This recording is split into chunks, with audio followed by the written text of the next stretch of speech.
أشهد أن لا إله إلا الله وحده لا شريك له وأشهد أن محمدا عبده ورسوله اللهم صل على سيدنا محمد وعلى آله وصحبه أجمعين أما بعد. Majelis Syukur rahmatullah, saya kita panjatkan puji dan syukur kehadirat Allah Rabbul Alamin. Bahwasanya setiap manusia memiliki sebuah kenikmatan yang namanya nikmat iman, Islam dan kesehatan. Sehingga pada subuh ini patut ayat dan kita menyampaikan ya Allah masyukur alhamdulillah kita bisa bermuajah untuk menikmati sehat kita, iman kita dan kesempatan sholat kita di penghujung hari, di awal hari yaitu hari ke-9 di bulan Ramadan 1440 Hijriah. Ketika saya baca sebuah hadis, baik itu adanya di hadis yang namanya Al-Ba'in maupun di hadis-hadis yang ada dikumpulkan di Al-Talqin Batarqin, ternyata ada suatu hadis yang mendasari semua pembicaraan para ulama yang menulis kitab, yaitu tentang niat. Sehingga niat yang aman, yang umum maupun niat yang khosok itu seringkali bagi kita sulit untuk dibedakan. Tapi ternyata Imam Bukhari, Imam Muslim, Tirmizi, An-Nasai, ternyata beliau-beliaulah orang yang mampu untuk menunjukkan bahwa niat itu adalah sebuah yang sangat fundamental. Di samping niat yang ada hubungannya dengan niat yang sangat simpel dengan kita namanya niat pribadi maupun niat yang amal yang berkaitan dengan keumuman. Saya akan bacakan sebuah hadis yang namanya dari Umar bin Khattab radhiyallahu anhu, qala Rasulullah sallallahu alaihi wasallam, bahwasanya niat itu adalah sesuatu yang mendasari semua perilaku manusia yang beriman, tentunya mengharapkan sebuah yang namanya keridhaan dari Allah. Sehingga niat ini disampaikan oleh Rasul bahwa innamal a'malu binniyat. Niat dalam arti innamal a'malu binniyat, asalnya niat pakai hak di belakangnya. Hanya hak marbutoh. Tapi imam lain menyebutkan di hadis lain an-niyat pakai ya di ujungnya ada ta. Ternyata ada yang mufrad dan jamak gitu. Mufrad dalam artian satu, kemudian jamaknya banyak. Yang disampaikan dalam kesempatan ini, barang siapa berhijrah karena Allah dan Rasulnya, maka hasilnya juga akan berhasil sesuai dengan hijrahnya karena Allah dan Rasulnya. Tapi kalau dilakukan hijrahnya karena niat duniawi atau untuk mencari kesenangan dengan wanita atau yang lainnya, maka hijrah itu dapatkan seperti itu. Itu diriwayatkan oleh Imam Bukhari dan kawan-kawannya atau benda lain. Yang saya ingin soroti adalah kalau kita hanya berniat datang ke masjid itu untuk sholat berjamaah saja dengan nilai 27 yang dijanjikan oleh Allah melalui Rasulnya, maka niat itu yang akan didapat.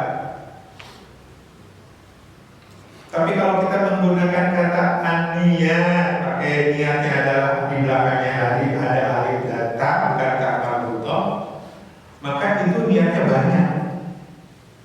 Maka bagi orang yang memiliki ilmu, niat ini bukan sembarangan. Di hadapan Allah itu pasti bernilai yang lebih banyak dibandingkan hanya berniat satu. Contoh, saya berniat datang ke sini ingin memakmurkan masjid. Ketika saya punya niat itu, maka paling tidak saya dari malam itu ataupun sebelum berangkat ini mandi dulu, udah berpakaian. Pakaian itu juga pakaian yang baik dari harta yang baik, dari harta yang halal. Kemudian pakai juga pengharum, kemudian pakai perangkat segala macam. Itu niatnya banyak banget tuh. Niat sampai di jalan begitu panjangnya langkah kaki dihitung oleh Allah berapa banyak niat yang kita dapat.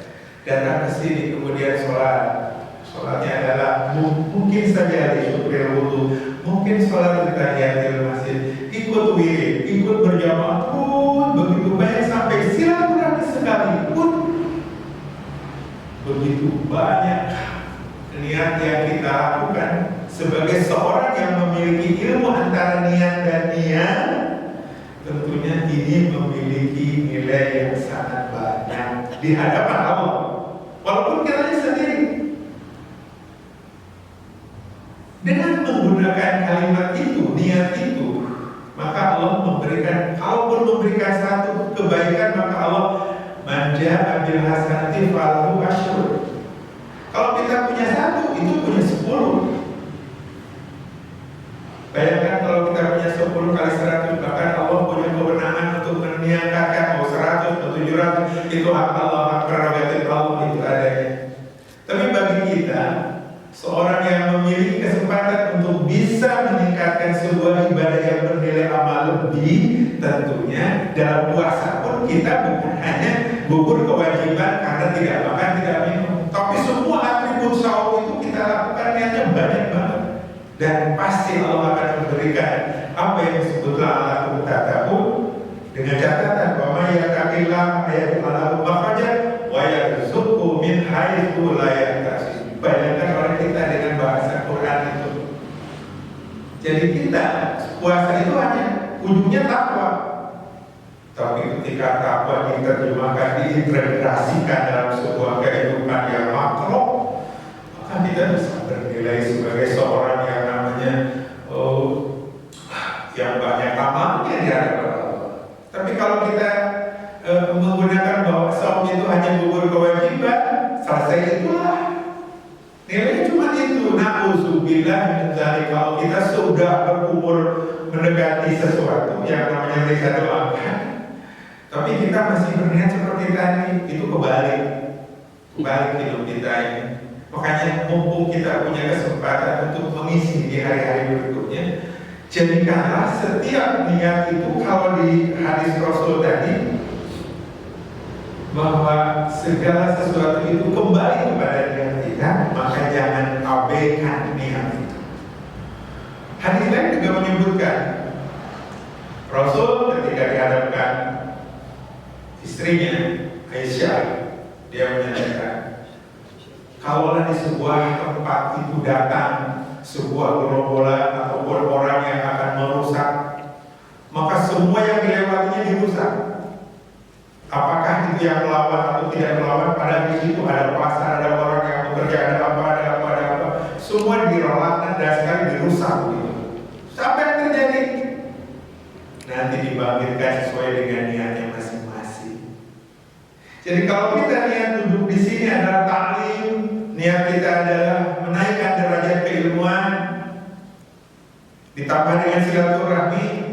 Jangan salah, silaturahmi itu bukan hanya satu, hanya 2 poin. Bahwa orang dengan silaturahmi itu dipanjangkan umurnya, kemudian diberikan keberkahan rezekinya, bukan hanya itu.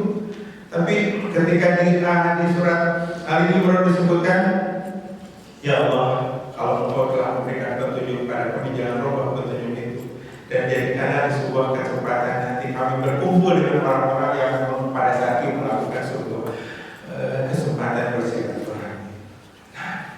Bagaimana kita menikmati Ramadan ini sebuah kesempatan? Maka ada 6 kaifiat yang boleh jadi ini bisa dinaikkan sebagai kiat untuk menaikkan derajat. Di samping keilmuan adalah derajat keabsahan di dalam melaksanakan kiat-kiat Ramadan. Ramadan bukan hanya diberikan kepada lelaki, tapi bagi kita itu ada 6. Yang pertama itu bagi kita adalah kita masih punya umur. Bagi orang yang tidak punya umur ataupun diwafatkan, ya sudah tidak punya kesempatan untuk melaksanakan kaifiat Ramadan dengan cara apapun. Kita walaupun jelek-jelek puasa ini masih punya kesempatan karena punya umur. Dengan punya umur ada kesempatan untuk berubah. Kenapa? Karena dengan umur itu akan sampai tingkat kedua, yaitu dengan keyakinan, namanya iman. Tanpa iman, umur kita tidak ada manfaatnya di hadapan Allah tentunya. Bagaimana dengan umur dan iman? Sudah cukup belum? Baru kecukupan itu kalau kita ditaikkan satu derajat lagi dengan ilmu. Ilmu apa? Saum itu kalau dilakukan caranya adalah cara makhluk Allah yang lain, itu ada kalanya kita ini terjebak dengan sebuah ritualitas yang namanya rutinisme gitu. Contoh misalnya saja, kenapa ayam kalau mau menetas dia berlama-lama tidak makan, tidak minum, tinggal di atas telurnya sampai 21 hari ayam itu dengan satu harapan telurnya berubah menjadi ala-ala intik gitu. Itu makhluk itu tanpa disadari dia punya yang namanya insting bahwa kalau dia tinggal selama itu tidak makan, tidak minum, maka panasnya akan diberikan kepada telur dan telurnya berubah menjadi intik atau menjadi ayam. Hal lain juga bisa. Sudah begitu lama si ular itu dengan kulitnya yang tua itu, ya, dia akan tinggal di sebuah tempat atau mungkin di buahnya dia tinggal, tidak makan, tidak minum, maka badannya dengan sendirinya akan susut, tapi kulitnya akan tetap, maka dia akan habislah kulit tuanya itu dan dia berganti dengan kulit baru, lama pun ganti kulit. Kalau kita mau apa? Kalau kita puasa lama pun takut gitu kan. Jadi banyak yang spasial itu tujuannya adalah lama pun bergantung pada siapa? Apakah itu makhluk hidup seperti kita atau makhluk hidup seperti misalkan saja ada yang kalanya misalkan pohon Bapak tahu mungkin yang namanya alpukat itu dia berpuasa juga. Ketika baru musim itu rontok itu daunnya dimakan oleh ulat gitu. Setelah ulat yang salah dia akan bangun. Itu yang namanya daun, yang namanya bunga, yang namanya sampai yang namanya buah. Itu makhluk itu. Allah berikan semua makhluk itu yang termasuk manusia yang berpuasa. Lalu kita pokoknya cuma bedanya cuma itu aja. Dari hidup, kemudian yang punya iman, kemudian punya ilmu. Yang keempatnya adalah kita sehat. Karena kalau orang puasa tidak sehat, itu ada helatnya. Gitu kan? Jadi kita ini sedang dalam posisi keempat bagus. Buktinya apa? Kita sehat. Kita punya umur, kita punya iman, kita juga masih diberi waktu, kita juga diberi kesehatan.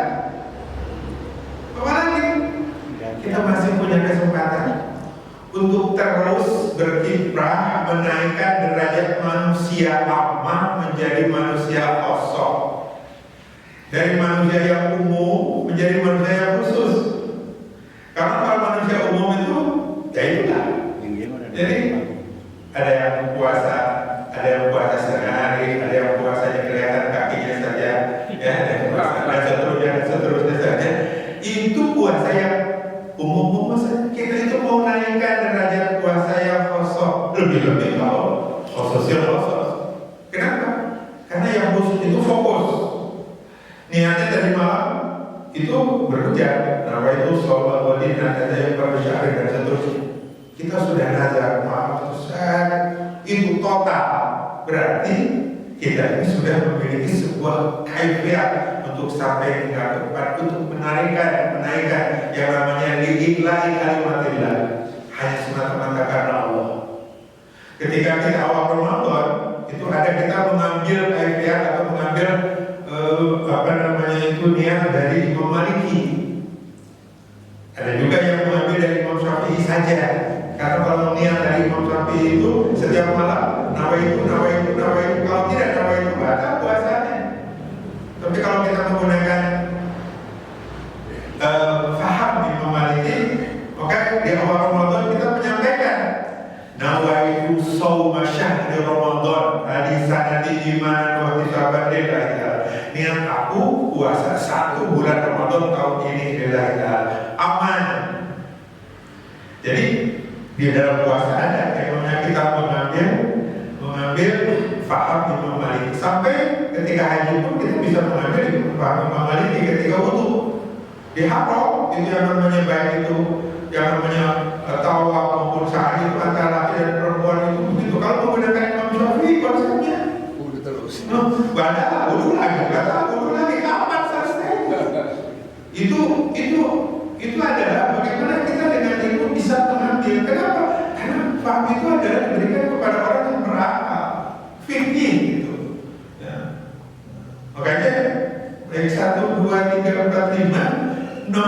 yang keenamnya adalah bagaimana kita sahur itu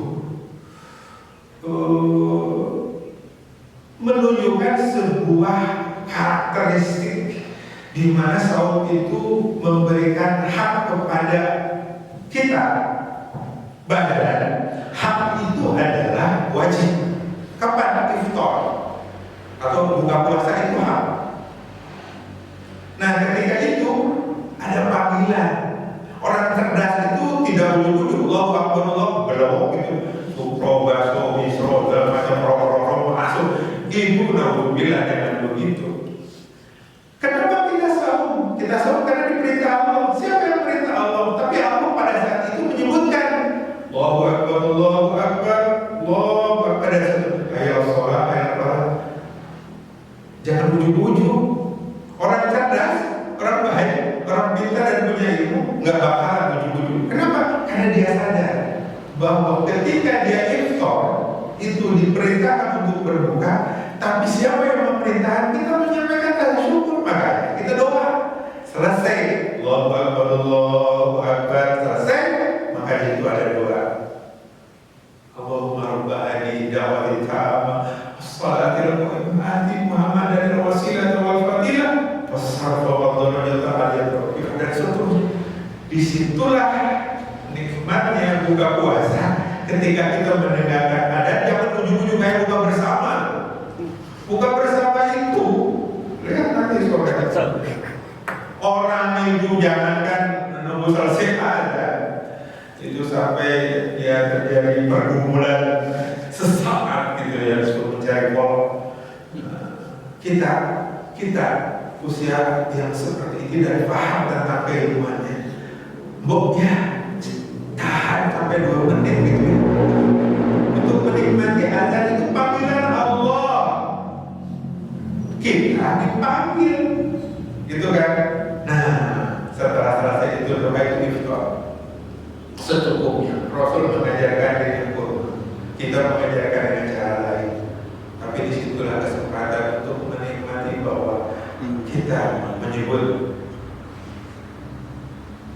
Allahumma laka asumtu wa bika amantu wa ala rizkika aftartu bi rahmatika. Ya, itu rahmat. Itu coba kalau misalkan ketika buka buru-buru kesenap muncrat ke batu atau macam-macam lah gitu. Alhamdulillah enggak begitu, karena iftar itu adalah memang hak, tapi hak boleh diambil secepatnya ataupun tidak seiring dengan kebutuhan kita. Kalau kebutuhan kita masuk pada dimensi yang keenam, yang yang khusus, yang ikhlas, tentunya kita iftarnya enggak buru-buru sampai lupa diri itu. Makanya saya sampaikan untuk ngaji diri saya yang namanya evaluasi diri. Jadi yang pertama adalah kita diberi umur, yang kedua kita diberi iman, yang ketiga diberi sehat, yang keempat diberikan ikhtiar, yang kelima diberikan naikkan derajat, yang keenam adalah bagaimana kita saum ini bukan semata-mata perintah. Kalau perintah namanya given, diberi, gitu kan? Tapi kalau kita inginnya adalah, atau kita memulai adalah, ini adalah sebuah kepasrahan keberkahan, makanya harus ikhlas. Ya, ikhlas itu adalah yang terakhir yang sangat pokok. Karena ibadah tanpa keikhlasan nilainya itu nggak bakalan sampai kepada sebuah kualifikasi atau misalkan kumlotnya enggak. Tapi ya Allah mudah-mudahan ikhlas bukan penutup hari ini, tapi ikhlas adalah penutup perjalanan hidup sampai akhir. Karena di penghujung keikhlasan itu kita memohon ya Allah supaya husnul khotimah itu seiring dengan kebiasaan kita melakukan. Mudah-mudahan saya yang mengevaluasi diri seperti ini itu ada bagian dari ikhtiar, dari upaya, sehingga kalau Allah melalui Rasulnya menyebutkan sumu tasihun, puasa itu sehat. Jadi dalam puasa ya 4 sehat, 5 sempurna, 6 kemerdekaan. Kayaknya puasa itu nggak sampai pada tujuan. Tapi mudah-mudahan ya Allah, walaupun kita ini baru sepertiga bagian, mudah-mudahan nanti sampai cukup benar-benar Allah memberikan umur kita, kemudian kita berikan iman kita, kita lakukan kesehatan kita, ikhtiar kita sampai ikhlas kita di akhir sampai kalimat minal aizin wal faizin taqabbalallahu minna wa minkum. Itu bahasa yang memang ujung-ujungnya 6 parameter itu kita dapatkan, insyaallah.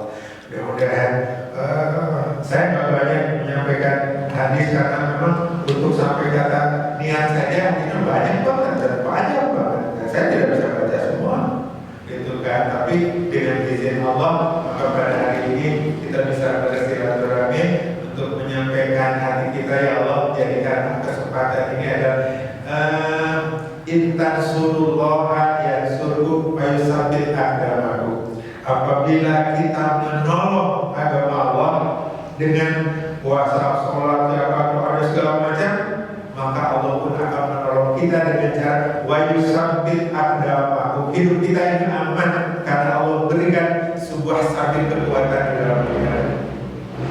Dan ini adalah refleksi dari Ramadan. Mudah-mudahan Ramadan tahun ini Ramadan yang terbaik sebelumnya, karena kita masih ada umur untuk memperbaiki. Billahi bisabillah. Assalamualaikum warahmatullahi wabarakatuh.